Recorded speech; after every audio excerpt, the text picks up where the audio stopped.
Welcome to Work Life Cyber. Today I am going to talk to you real quick about Hipaa, Health Insurance Portability and Accountability Act. You don't need to know that. I mean, I've been in this industry for a while and I haven't ever had to say that. So I just say Hipaa in all my meetings, whether it's with leadership, whether it's with my team members. Hipaa is a law, a federal law that got passed in 19 something. You don't need to know that unless you're writing an exam. There's no way your boss is going to ask you, when was Hipaa passed? But anyway, so it's kind of a rule that you must have controls in place to protect your patient information. But it doesn't tell you which rules to have. It gives you guidelines. It suggests ways. It can say, okay, access controls, we think you should have, not we think, have passwords, strong password complexity, have disaster recovery plan, have physical, environmental protection kind of things. It will give you suggestions, but it's up to your company to decide which ones we're going to go with. And the best practice, if you're asked to set up, let's say the company you're working with doesn't have any controls in place, they don't have any policies, they don't have any standards, and they're telling you to start from scratch, the best thing you can do is do intense research on the baseline for your company, which is easy. I mean, you can go to places like hhs.gov, you can just type in Hipaa in Google and see trusted websites. Just don't go to like individual websites that it will sell things to you, but you can go to places that have .gov at the end. They can be trusted. You can go to NIST. I think it's NIST.gov. I saved it so I don't have to type it all the time, so I don't remember where I go to, but I think it's NIST, NIST.gov, or type in NIST and see whichever one that pops up from the results, whichever one has .gov at the end. Just because it's reliable. I'm not saying that's the only reliable ones. Cornell has a big article on some recommended HIPAA controls that I use all the time. That one too, I think I saved it. And then most of these big universities, like even Harvard has one, and that can be trusted. So you type in HIPAA and then you look through and see which, by now I'm hoping that you know how to figure out which websites are reliable. If not, one of these days I'll do a video on it, but I don't want to digress too much. So you can get guidelines from that. When you are audited, what is actually required of you is that you have guidelines, working guidelines in place. You can't just write policies and say, oh, we are going to change, we have a 90-day change password rule, password reset rule, we have screensavers, we have this, and then you're really not doing it. You just put it on the policy just so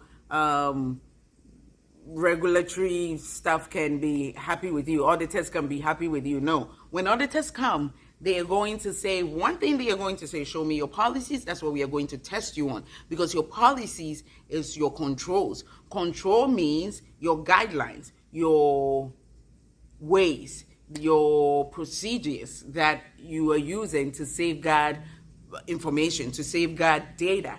And so if on your policy you have something like, oh, we have disaster recovery in place, they are going to look on the lines and say, okay, on your disaster recovery policy, you said you have backups, you have replicas, you've replicated all your data. So in case of your data center or your servers get flooded or burnt, you have replica all your information replicated on the cloud, and you can back up, let's say, within 4 hours or within 8 hours or whatever. They are going to ask you to prove it. Show me, open an account, your cloud storage, and let me see when it was last updated. If I am an auditor, I want to see when was it last updated. You cannot say that you have backups and it only has like 3 data on it, folders in it, that was like 3 years old. It's not backing up like every day or on your policy, you can say that we have data backups up until that backups every 24 hours, every 72 hours. I think today it's easy to do every 24 hours. I'm not sure. But at least you have stuff in place to protect your information. Because if you lose in the course of any data breach, data loss, anything, if you're a hospital, patients could die. You know that. So this is what they're trying. They don't joke with this. This is what they're trying to avoid. So NIST will give you all these baselines. There are apps, there are online documentation that maps NIST controls with Hipaa. So you go on NIST and you see that, okay, this is good. I think our company needs it. I'm going to put it on our policy. I'm going to put this on our policy. And all these are statements of action items. So they are statements that saying you must do this and that. And it's called controls. You must do this and that. You must, a good control for when you go to a bathroom, it says, wash your hands. If you tingle when you do the men, if you tingle when you wrinkle, make sure to wipe. And that thing, it's a funny thing they say in the men's bathroom. Don't ask me how I know. And then that's on the board, it's on the wall. They're giving you guidelines to avoid germs and avoid spreading of germs. They're telling you wash your hands. Sometimes they have a song, they say sing the song whilst you wash your hands, and that's about the amount of time that you will get all the germs to die. So I've said two things. Wipe after yourself. I've said 3 things. Shut the door behind you. I've said 4 things. These are controls. So all these, in layman's terms, controls are simply guidelines to avoid data mishap, to avoid data breach, to avoid security breach, to avoid, disaster. So all the things you have in place, and you can't just sit there and say, I think we should paint all this room yellow. That way, when the data is here, you can tell that the data is safe. You can't just pick anything. You can, but it still has to be sensible. So for best practices, you go on NIST publication to figure out which controls. And it's a lot of publication, it's a lot of controls. So you can do your research and select just the baseline controls. And I hope it's not just you. It's normally just not you. You put it down, you lay it down and you say, I think we should start with this. Because at this point, external auditors hasn't audited you yet. This is like the very, very beginning. And sometimes auditors, maybe there will be a breach and part of your fine is because you may lose insurance. It's probably because you don't have any controls in place. So an auditor will recommend that you have controls in place, and they're going to audit you in a year. They're going to audit you in 6 months. They're going to audit you in 3 months. Not 3 months if you don't have anything in place in the first place. So you are going to get the baseline, the basic baseline, map it to, this is just best practices. You don't have to do it. Map it to Hipaa. And there are ways to do that online, and your company may have, you Google it, you find a service that you can pay people to do this thing for you. You can pay external auditors to actually help you select controls. You put it in your policy, and then you go into implementation stage where you're like, and some of these things are already being done, like password. You encrypt all your data, all your storage, all your network segmentation. There is disaster recovery. There is physical controls, organizational controls, so many controls. You pick which ones work for you think will work for your company. And then that is what you're going to be audited on. And that's what Hipaa requires. Hipaa requires that you have controls in place. And the best way to not even get confused when you're audited is to go by the Hipaa controls. Pick from the NIST publications, NIST rules. And it's so easy to be audited on that because you are saying, maybe NIST is saying, there's a password complexity of The recommended password complexity, everything is recommendation, remember. The recommended password complexity is 12 characters, alphanumeric and blah, blah, blah, blah, blah, blah. You are doing the same thing, but you worded it so weird that it would just be easy to just copy and paste from NIST onto your policy, so that when auditors come, they are they are so cookie cutter that it's easy for them to audit you on. How are you going to test controls? Hipaa controls. Literally, you can test by physical assessment.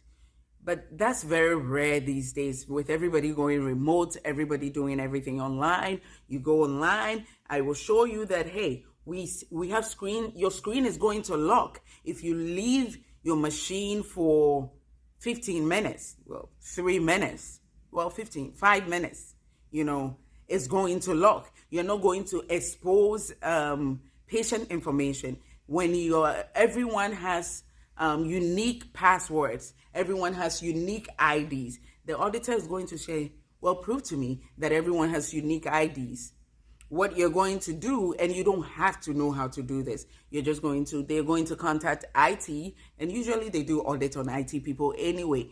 And if you are the IT person, you should know how to just open your screen to show the configuration that says all users have unique IDs, there are no shared accounts and things like that. It's a configuration thing that the auditor is going to look at it, and then you take a screenshot of it. That will be your artifact. You save it, and that will be proof that you audited this company. They showed you proof. That's just one test. Remember, auditors spend 3 months. Sometimes if you are very messy, if a company is a new company, getting Hipaa, all these Hipaa controls in place, it may take 6 months. It may take even longer than that to test the controls. It's very tedious, it's time consuming, and you need to be very organized. So all you are doing in your life as an IT audit is proving that what they say on their policy, the company say, not what you are saying, what they say they will do to protect information. That's what Hipaa requires from every covered entity. What they say they are going to do, they are doing it. That's all you're doing as an IT audit. And sometimes it requires you walking through the doors to see. They say they have cameras. Yes, there is a camera. Okay, they said they have a camera right there. Yes, there's a camera. You jot it down. As an auditor, I can vouch and say that I have walked the building and there are cameras. I think the pictures are okay. And then logs from the company are okay, because they can show you log that was only 3 seconds ago, that the camera is capturing everyone walking in, everyone walking out. That's an artifact enough. You take a screenshot of it, you keep it you save it as an artifact. So that's Hipaa. Hipaa is by law asking you, covered entity, insurance company, pharmacies, nursing homes, even the tracking company, ambulance. The ambulance companies that pick up people, they do have access to patient information, so they are covered entities. Anything, nurses, if you are a recruiting office, and well, maybe not, you are nursing homes, everyone that has access to patient information, and by patient information I mean patient name, whether you have the patient's physician, patients, when you collect the insurance. So all of these are covered entities. And by law, you must have controls in place. You must have safeguards. You must have life guidelines. You must have written policies. All these things mean the same thing. Controls, policies, statements, guidelines, saying that, yes, we are aware that we have patient data, and these are the things we have put in place to protect them at any cost. Health insurance portability and accountability Act. You're accountable for the things that patients have entrusted in you. It's not my fault that I got sick. You are taking care of me, and you need my information to do your work well. I wish I could just come and say, I have a headache, I have this, for you to say, okay, you have cold, here's your medication. But you require for me to put my age, my insurance, and everything. So you're going to have to promise me that you will protect it almost with your life. Otherwise, I'm going to sue the living day out of your company. But anyway, how many people can afford suing, right? That's why the feds stepped in and created Hipaa. You make a pledge. That's what I am. You make a pledge to protect patient information. And after you make that pledge, you're going to be audited yearly. That's when SOC 2 comes in. You're going to be audited yearly to see if your company is actually following what you say you are doing to protect the company. So I hope I have explained Hipaa. Now, Hipaa is different from high trust, but this video is already long. So come in next week, whenever you are seeing this video, I am going to upload. The next video is going to be about high trust, and it works hand in hand, and what the difference is, why you need high trust, the differences between high trust and Hipaa. So hit that notification button and let's learn together, you and I. Thank you so much for joining. I'll see you in my next video.